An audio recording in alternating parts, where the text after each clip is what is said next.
Today's guest is Ratima Kataria. She is the Chief Strategy and Growth Leader for Health Analytics, Research, and Technology Solutions at ICF. Ratima was previously the Deputy Chief Information Officer at Health Resources and Services Administration during COVID, and that organization falls underneath the HHS umbrella. Ratima and I are getting to know each other, and I've had some great conversation with her already, and I'm looking forward to continuing that here on the podcast. So thanks for joining me. Good afternoon, Jeremy. It's my pleasure to be here. So for those who haven't met you and got to hear about your background, talk about yourself. Talk about where you're from, who you are, and what you do. Oh, absolutely. That can take a long time in itself, right? But here we go. Yeah, I grew up in India. I came to this country, I would say about 25 years ago now. And I grew up in India. I went to school or college there. So for folks who are familiar with that part of the culture is growing up, we were three sisters in the house. Our mom and dad had three daughters. And we were very academically driven family. And our dad was the main motivator. He always wanted to make sure that even back in the day, that his daughters were trained and grew up to be financially independent. So, in terms of a career choice, right, we definitely, all three of us knew that we had to have some good careers and be financially independent. Um, Back in the day in India, there used to be three career choices primarily. And you might have heard from other people with similar background or demographic. You are either a doctor or an engineer or a loser. Those were the three categories, and I kid you not. And of course, the world has changed everywhere now entirely compared to then. So this was like in the 90s, early 90s, right? So we were a family of engineers, but in our family, extended family, were engineers. So somehow that was the path that we gravitated towards. Math was a strong suit, so ended up pursuing electronics engineering. That is what I majored in. And I started from there my career in the semiconductor industry about 27 years ago now. The semiconductor industry at that time was a fairly male dominated industry. Even during college, when I was in the engineering college, we were a class of 40 or 45 students, and there were two girls in the class. So it was a very different environment at the time. And even after that, when I started my first job, there were two options, right? One option was you go into more traditional semiconductor industry, hardware engineering, ASIC chip designing, field programmable array kind of emerging technology area, or you could go into software engineering, which was also up and coming at that time.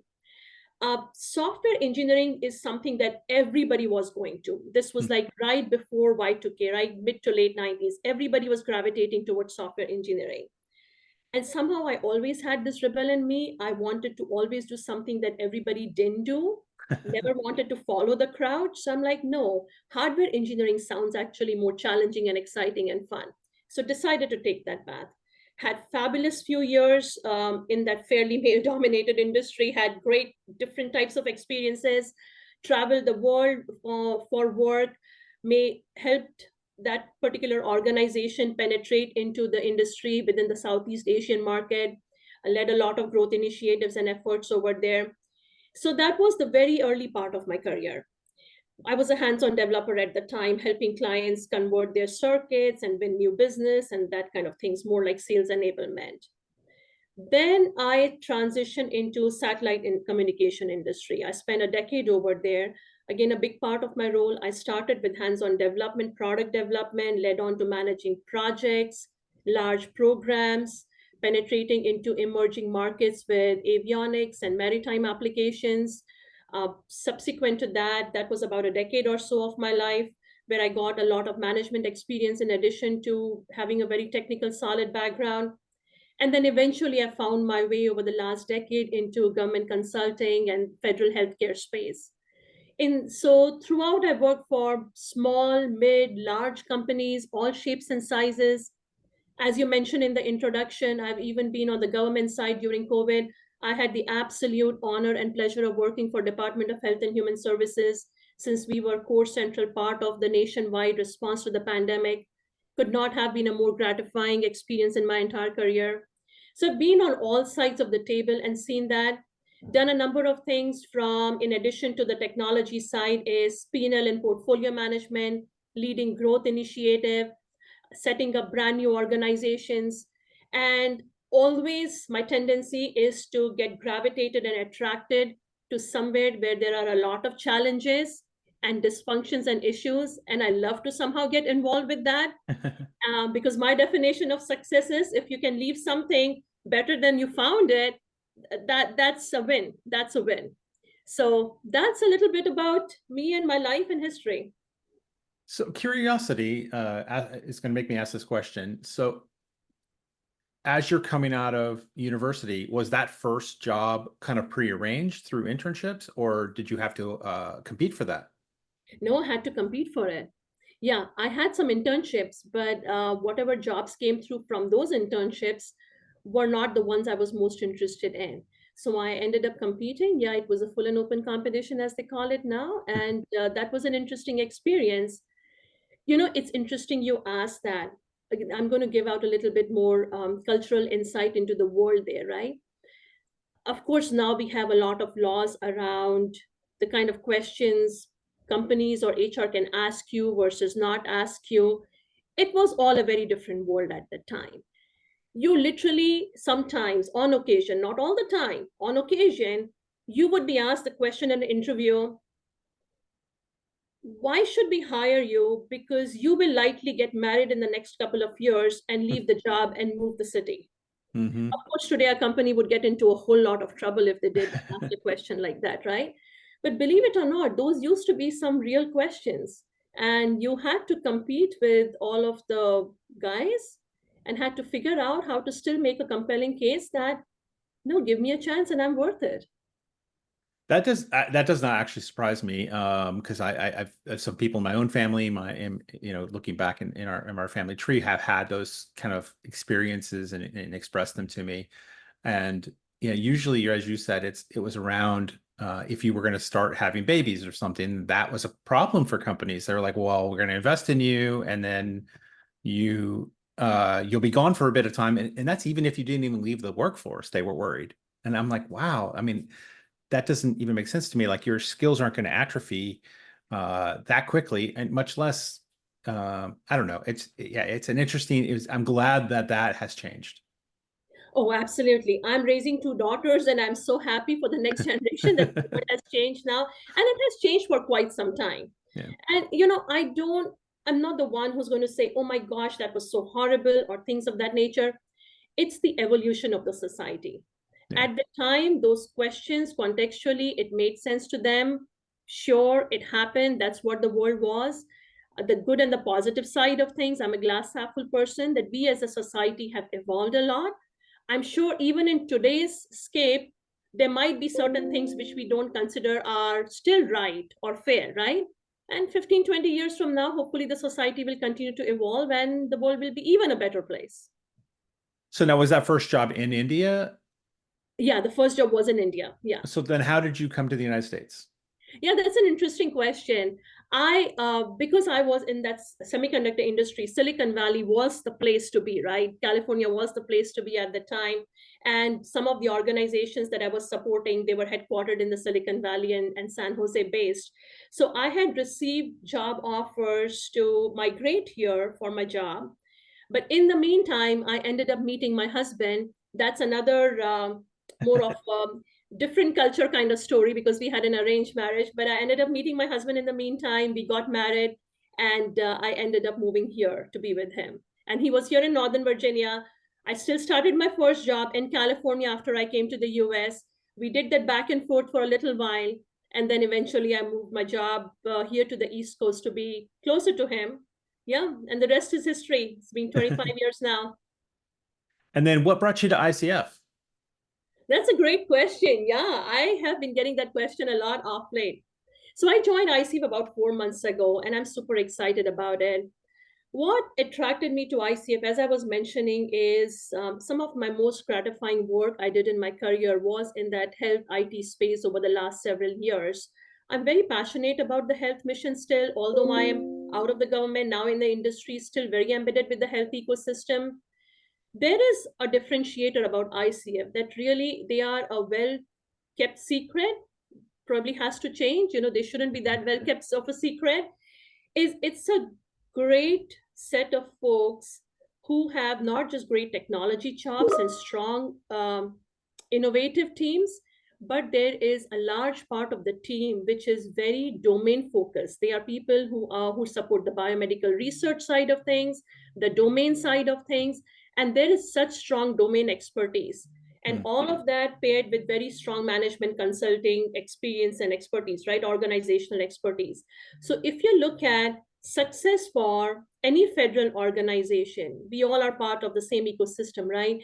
For a federal organization, for any initiatives to be highly successful, in my mind, you always need all three legs of the stool. You need the great technology chops. You need to understand the mission of that particular agency and the domain and have that understanding of their business. And you need that consultative mindset and the organization change management mindset. ICF brings those things together. And that is what made it very attractive for me, and also just a great group of people. So this is what I decided to call home for this chapter of my life. Yeah, I know many people at ICF. They are fantastic people. So Yeah, I'm happy that you were able to come on board and that it's a good fit for you. thank you. So, uh, Ratima, when we look around at things that are happening nowadays, what are some areas we should focus our time and attention on? I know you have some perspective, and I'm really looking forward to hearing it. Absolutely. Thank you for asking that, Jeremy. Is I think there are a few different things. The one thing that I want to talk about, I'm going to build on the theme that I was talking about earlier, just my own professional journey. And I'm sure that's not just my experience in journey. There are many people who have similar experiences in journey. I would love to that in our environment, all of us, it takes the entire village to make a change, that we continue to foster an environment where women are provided more opportunities from a mentorship standpoint, not just opportunities as in you just open up the jobs or give them a preference. That's not what I'm talking about. I'm talking about mentorship. I'm talking about boosting them and giving them the confidence to put themselves out there.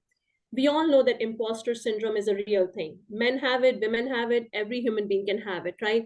But it's a little bit of a bigger challenge for women.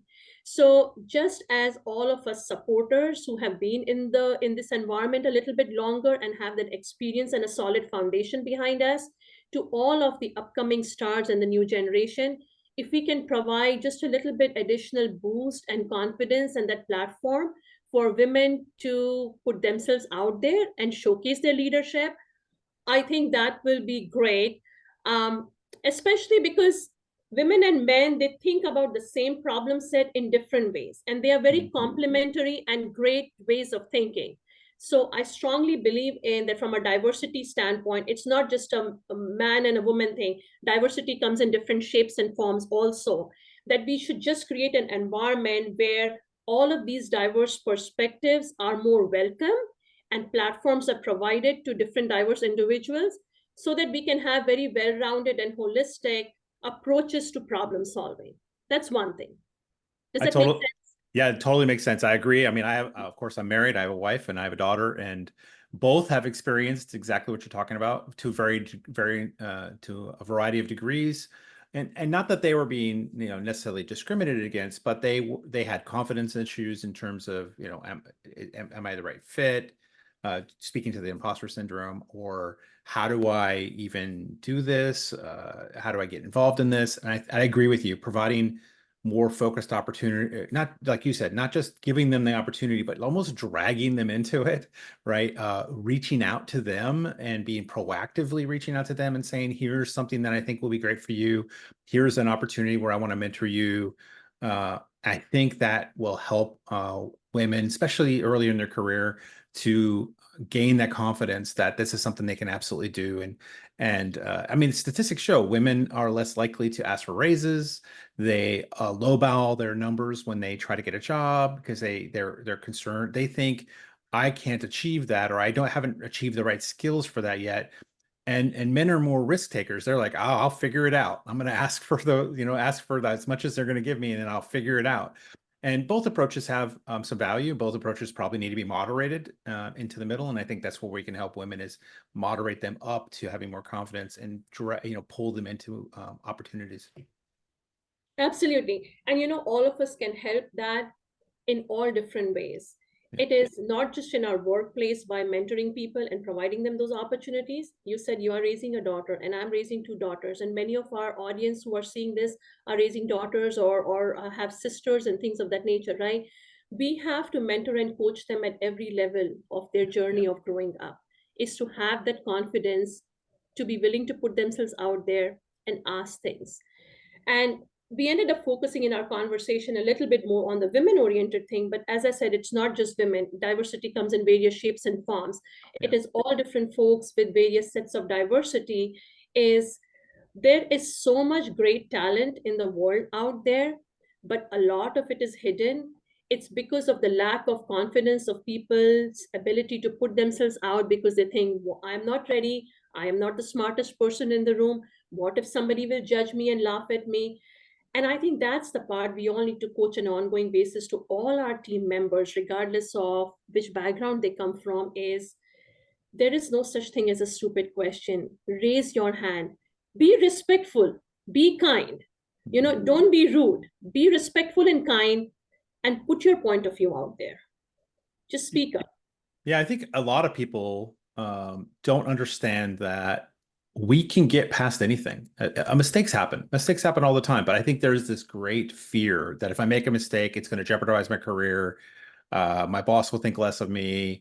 And I don't think they realize that all of us, your boss included, have made plenty of mistakes. And so uh, it's better to communicate that out loud, right? I think that's where we lack, right? We internalize it rather than externally communicate it.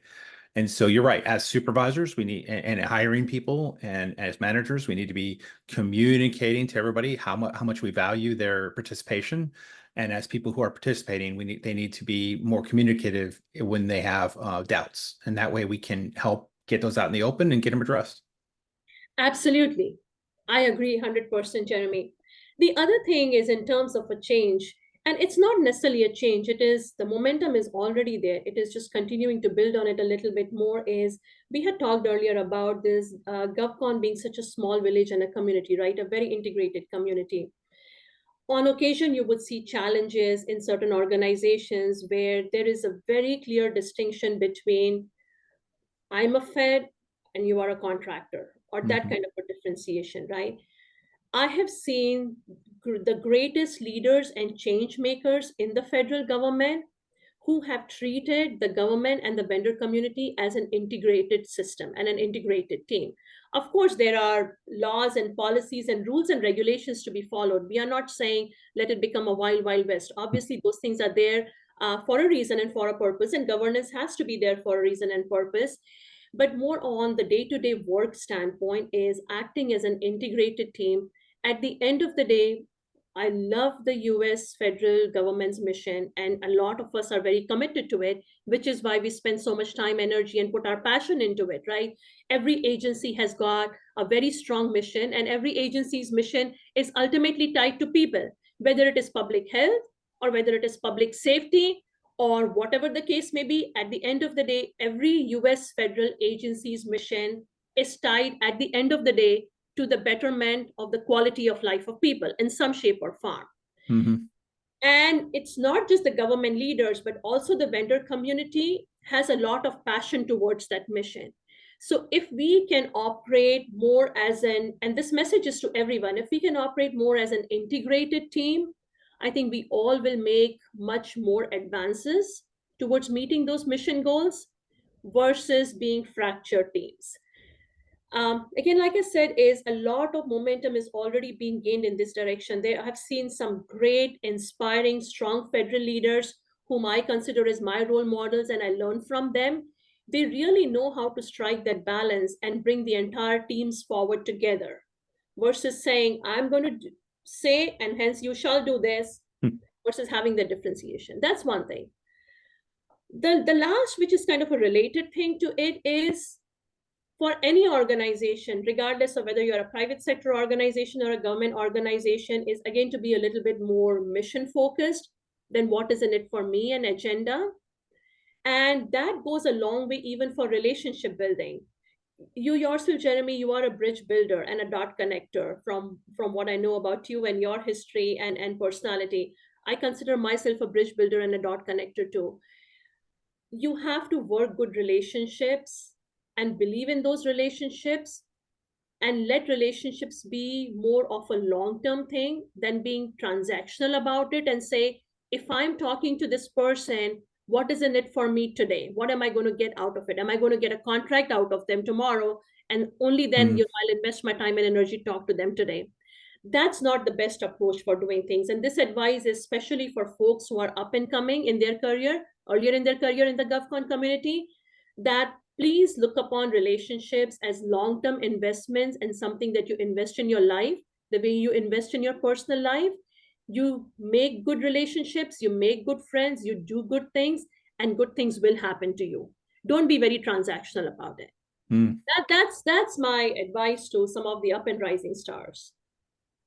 Yeah, I like your point on the how we interact when we're trying to complete the mission. As somebody who was in the vendor community and now is government now, and you've done both as well, uh, there, I think there is a lack of understanding on the government side of how the vendor community can be very focused on mission space, right? They think of it more so as, oh, that's the sales rep for my area of government. That's the sales rep for federal financials. That's the sales rep for public safety, or that's the sales rep for health, right? I know health IT is a big portfolio, but they don't understand that the people who are in that are because they care about that space, not just because they're trying to care about sales in that space. They care about the work that's being done in that space. And when you bring them in, when you have an opportunity in you award a contract and the company comes in, they're there because they equally want to service the customer, the public, just like you do. And I think that gets lost sometimes in that relationship. And you're right, some government agencies are better at integrating to the extent that they figure out the way to make that work and stay within the constraints of what we have to do. And others, it's more like a stiff arm, right? Like they're not even part of the team. They just hand off work to them and then get deliverables, and you never ever even get to know each other. I think getting to know each other is important. Yeah. And to your point about interacting in the gov community, I have talked to many government people, and I'm trying to get more and more government people, not just in the contracting space. I think there are many in the contracting space who get it, right? We need to interact with the vendor community. We need to interact with so that we get to understand each other, so that we can, in a non-threatening, non-procurement even related way, talk about what the mission is, talk about what the real mission is, and how we service our customers, so that when opportunities do arise, there's a better understanding of what it is. Because during that procurement process, when the government puts out a statement of work or statement of objectives, it's too late at that point, because at that point there are a lot of laws around how that process moves forward to ensure that there is competition that's put in place, that's done in a right way, so that there is no favoritism and or whatnot happening during the actual procurement.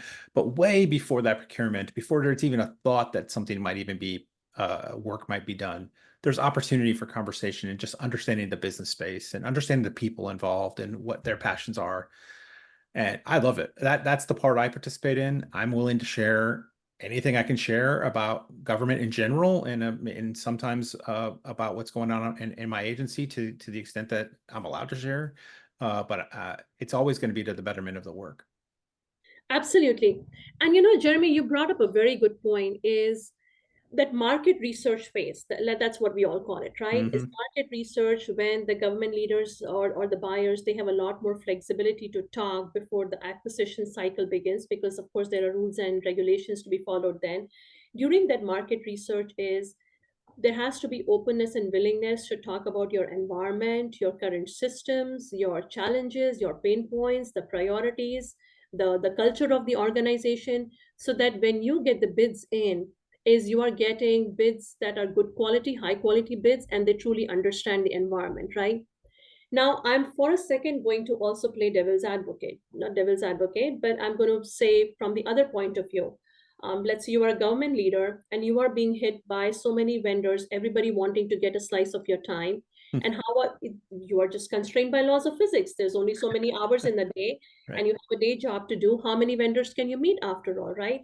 So this kind of a question, and you have experienced this challenge. When I was in the government, I have experienced this challenge, and it's a real challenge. So even if the government leaders mean well and they want to do all sorts of conversation with the industry, they are bound by the limitations of time and priorities, right?